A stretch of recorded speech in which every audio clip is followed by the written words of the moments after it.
Welcome viewers, Dr. JWAU.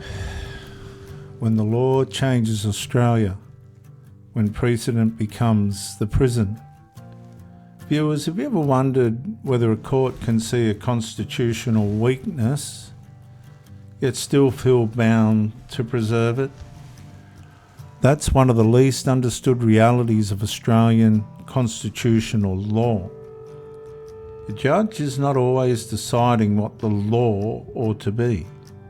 Often the judge is deciding whether an earlier court has already answered the question. And for Pauline Hanson, the appeal against Marine Faruqi was therefore not simply against Section 18C, it was against decades of accumulated judicial authority. The Federal Court repeatedly returned to an earlier decision, Tobin versus Jones, asking not whether the reasoning was the strongest possible constitutional analysis, but whether there existed a compelling reason to depart from it. And this is the doctrine of precedent.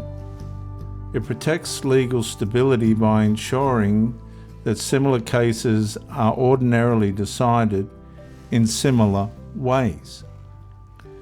Yet stability has its own consequence. If the original constitutional reasoning is questioned, every later court begins from that same foundation. The debate gradually shifts. Instead of asking, what does the Constitution require?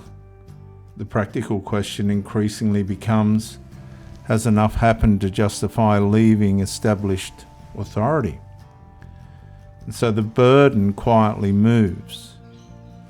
The citizens no longer asking the court to interpret the Constitution for the first time.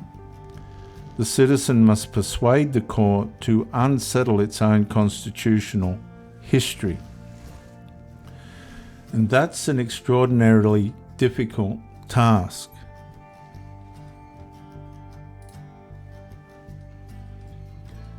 And this does not mean precedent is unjust. Without precedent, law would become unpredictable. But neither does precedent guarantee constitutional correctness. It preserves continuity until a higher court decides otherwise. And for Pauline Hanson, that meant confronting not only Section 18C, but the accumulated weight of previous constitutional reasoning standing behind it. So the appeal therefore became something much larger than one political statement. It became a reminder that constitutional litigation is often fought on two battlefields simultaneously. That being the words of the Constitution and the inherited authority of earlier judicial decisions.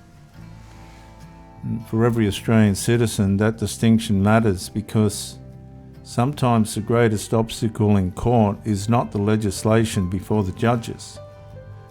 It's the precedent already sitting beside them.